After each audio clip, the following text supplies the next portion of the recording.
En nuestro módulo Osmosis Jones, todo tu cuerpo necesita un héroe, hablaremos en este video acerca del sistema inmune de mucosas, para cumplir con los objetivos de aprendizaje que tienen que ver con comprender la respuesta inmune a través de su clasificación, las características de cada tipo de respuesta, sus componentes, fases de activación y mecanismos efectores, para aplicar este conocimiento y entender su importancia en los procesos de salud y enfermedad.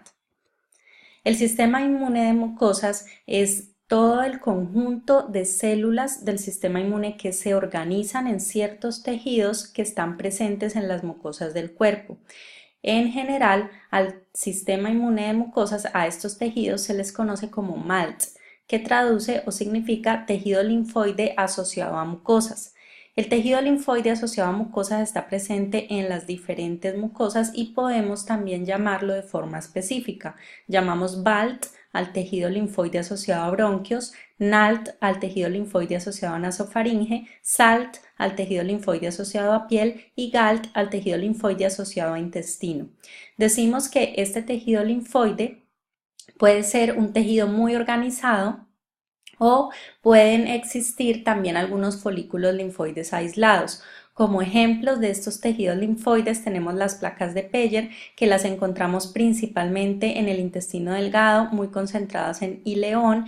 Se han encontrado algunas placas de Peyer en colon, las cuales todavía no se ha descrito muy bien su función, y se dice que en los niños hasta los 5 años tienen placas de Peyer presentes en bronquios. Las placas de Peyer son el tejido linfoide más organizado que existe. Sin embargo, en las diferentes mucosas también tenemos folículos linfoides aislados que contienen linfocitos B, zona de linfocitos B y zona de linfocitos T. Encontramos, por ejemplo, las tonsilas en todos los tejidos de la nasofaringe. Encontramos allí diferentes organizaciones de tejido linfoide.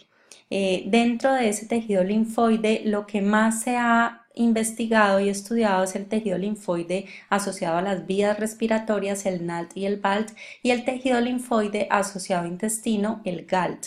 Y de a estos dos, el GALT es el que más se ha descrito y se conoce, dada la superficie de intestino y la facilidad de poderlo investigar.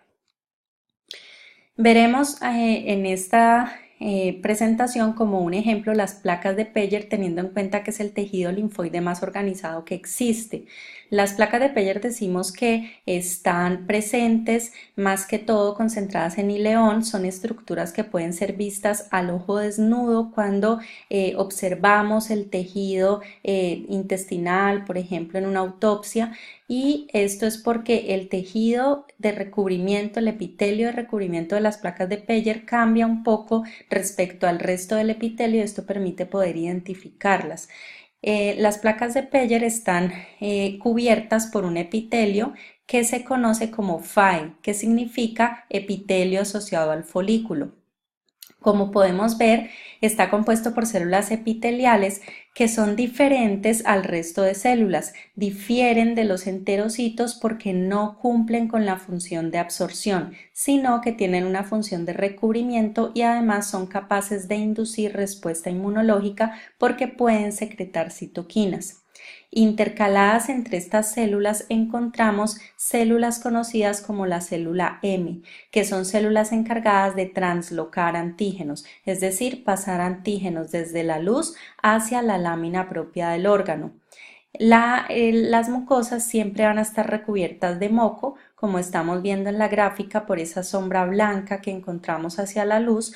Sin embargo, la célula M no tiene recubrimiento de moco o es muy delgada, esa capa de mucina que puede estar recubriendo la célula M, porque ella necesita estar en contacto todo el tiempo con los antígenos que se encuentran ubicados hacia la luz. Debajo del epitelio tenemos la lámina propia, donde encontramos células dendríticas y macrófagos. Estas son células presentadoras de antígenos que están listas para reconocer cualquier antígeno tempranamente y poderlo presentar. Allí en lámina propia también encontramos linfocitos T y linfocitos B de memoria, que ya se han activado previamente y que también están listos esperando la entrada de algún antígeno. Por debajo de la lámina propia en la submucosa vamos a encontrar los folículos linfoides, los centros germinales, donde encontramos linfocitos B naïf y una zona que está representada por color azul claro de linfocitos T naïf. Por lo tanto, las dendríticas no solo pueden presentar a las células T y B de memoria que estén allí, sino que pueden ir a presentarle a linfocitos T naïf. Como vemos en todo ese tejido linfoide tenemos todas las células que son capaces de inducir una respuesta local, pero también las dendríticas pueden entrar por los vasos linfáticos y viajar a los órganos linfoides secundarios más cercanos. Allí en la gráfica nos representan el nodo linfático mesentérico, que es el más cercano al intestino. Eso quiere decir que no solamente se puede inducir una respuesta inmune local, sino también una respuesta inmune sistémica. Y estos órganos linfoides están conectados con otras mucosas a través de vasos linfoides, lo cual quiere decir que existe un sistema inmune de mucosa común. El sistema inmune de mucosa común está diciendo que si yo induzco una respuesta en este tejido, frente a un antígeno en particular, las células de memoria y los anticuerpos que se generan pueden no solamente estar disponibles aquí en este tejido, sino en otras zonas distantes y en otras mucosas. Eso es lo que explica la razón por la cual la madre puede transferirle al niño a través de la leche materna anticuerpos, por ejemplo, frente a microorganismos intestinales a los que ella se expuso antes de la lactancia. Entonces, ese sistema inmune de mucosas nos permite hacer una respuesta rápida y oportuna frente a todo este tipo de microorganismos. Ahora, en la respuesta inmune de mucosas debe prevalecer la tolerancia sobre la respuesta. ¿Por qué? Porque en la mucosa intestinal particularmente tenemos constantemente el estímulo por los microorganismos de la microbiota. Sabemos que nuestra microflora intestinal es muy abundante y debe serlo, y a esa flora hay que tolerarla, y además también es un tránsito de una gran cantidad de alimentos producto de la digestión de algunas moléculas que han iniciado ya procesos tempranos en la digestión. Todos estos productos y todos estos tipos de antígenos deben ser tolerados. Por lo tanto, en la respuesta inmune a mucosas se favorecen los perfiles reguladores y los microorganismos de la microbiota están constantemente allí y están siendo translocados por las células M, que no tienen una suficiente cantidad de moco y que están reconociendo y translocar. ¿Qué es translocar? Es pasar desde la luz hacia la lámina propia donde están las células presentadoras de antígenos. Cuando todo el tiempo la microbiota se transloca, las células dendríticas van a presentar a los linfocitos T induciendo principalmente perfiles T reguladores. La célula T reguladora secreta interleuquina 10 y factor de crecimiento transformante beta, y el factor de crecimiento transformante beta induce cambio de isotipo hacia inmunoglobulina A.